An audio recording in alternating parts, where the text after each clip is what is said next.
Let's review a book today. I haven't reviewed a Star Wars book in a while, so let's start with that. I'm going to be reviewing a Joe Schreiber book, the last Joe Schreiber Star Wars book. So now I've read all three. Star Wars Maul Lockdown. It seems to me that Joe Schreiber's bread and butter in the Star Wars universe are prison stories. Because, like Death Troopers, this was surprisingly really good. And I remember reading Red Harvest, and the whole Sith Academy vibe was just really dumb and so CW-esque, or ABC Family. Yuck. So, Maul Lockdown. Maul is thrown into a prison called Cog Hive 7. He's supposed to be finding an arms dealer named Iram Radique. Now, most people think that Iram Radique is a legend, but Maul swears up and down that he's real. Meanwhile, the warden, let me get my names here, Siddiqui Blur, is hosting these death matches in the prison, pitting two inmates against each other in a fight to the death, which is being broadcast throughout the galaxy. And people bet on these death matches.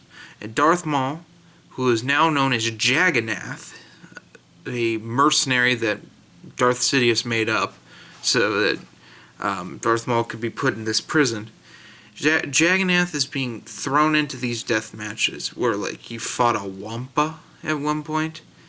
And he fights several people, several different creatures. Meanwhile, the Kari Blur, Siddiqui's brother, has come up with an algorithm, a computer program that allows inmates to be bestly matched.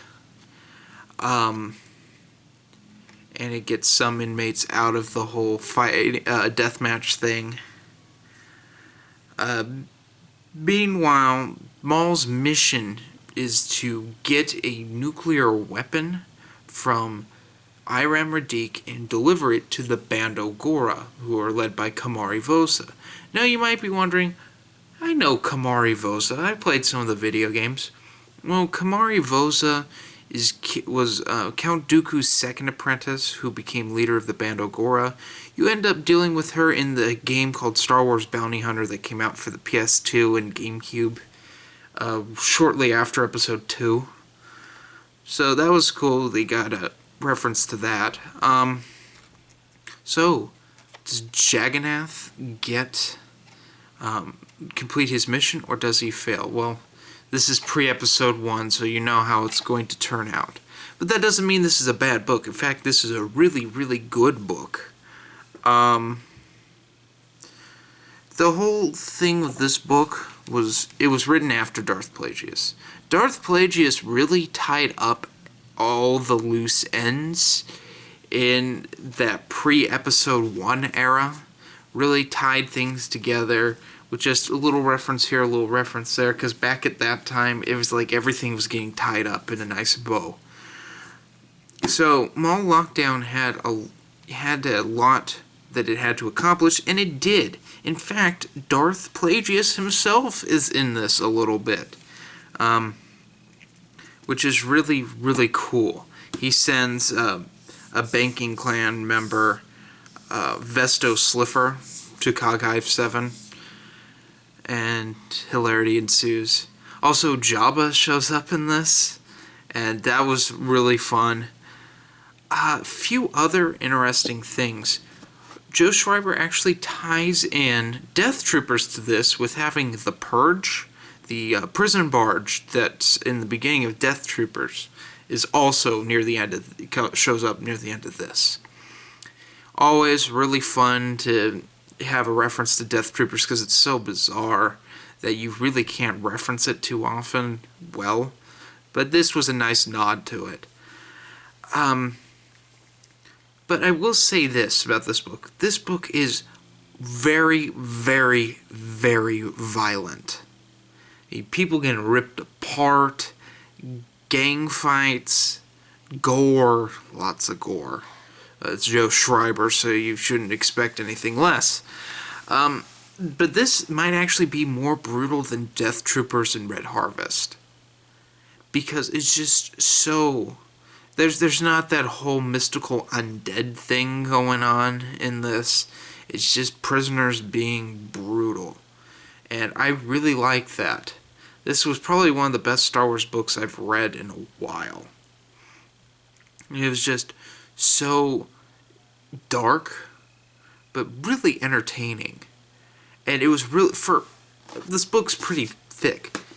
I listened to the audiobook first, and then I got this paperback for Christmas. I read it in a day. Yeah.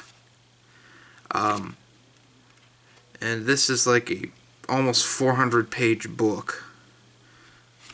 So, yeah, I really, really like this book. I didn't have anything I didn't like in this book, to be honest. I remember when this came out, I thought this was going to be a tie-in to Filoni's Clone Wars. And so I just ignored it. And then everyone's like, you gotta read this, you gotta read this. Then Matt Wilkins did his whole review on it. And so now I'm like, you know what? I should really read this and finish up my Drew Schreiber Star Wars stuff. So I did. I didn't miss out on it. I missed out on a whole lot, I guess. I should have bought this when it came out and read it. I would have fucking loved it. Any negatives to this? Don't read this to your children. It's too violent for kids in many ways. There's just certain things that are just gross. There aren't any good characters either, which was interesting. Because sometimes when you have a book that's all villains, it gets a little daunting, like, essentially, Lords of the Sith had that problem. But this actually does it well. I mean, granted, it's not Darth Plagueis. Nothing's that. But this is a book that comes real close. So I give this book 4.5 out of 5 stars. I believe this is a must-read if you're a Darth Maul fan. If you're a pre-Episode 1 fan, this is one of the really, really good books. And there's a lot of good books right before Episode 1. At least in the adult fiction. But this is, like, probably the second best I've read. And that's saying something. If you're a fan of just non-stop action, now there are dialogue scenes in this, but it's not. This is an action-oriented book. It's Darth Maul. He is known in Episode 1 as the guy with the double-bladed lightsaber that did martial arts and beat up Obi-Wan and kill Qui-Gon. That's what he's known for. So that doesn't disappoint. And just if you're a fan of Joe Schreiber, I honestly would say this is better than Death Troopers. Death Troopers has that whole mystical weird thing with throwing zombies in Star Wars, but Maul Lockdown is better. It's more in depth than his previous 2 books were. And also, if you wanted an apology letter for Red Harvest, this is the book to read, because this is his ultimate apology for writing that piece of trash. So, anyway, guys, have a nice day. Check out Maul Lockdown. Pick up the Legends Banner paperback. It's well worth your time. I'm glad I've read this twice in 1 month. Well, technically I read it once and listened to it another time, but that's beside the point. If you don't want to read the book, the audiobook, I can't remember the guy's name who does the book. He is phenomenal. Really good. Really good. It's one of the best audiobooks I've heard in this Star Wars universe. It's just really well put together. Granted, I haven't listened to that many Star Wars audiobooks, but this was better than Red Harvest's audiobook, which was awful. Anyway, hope you liked my video. Stay tuned. Next Star Wars review will be Shadows of the Empire, comparison between the novel and the graphic novel. So anyway, guys, have a nice day. May the Force be with you, and hopefully I won't choke on my words anymore.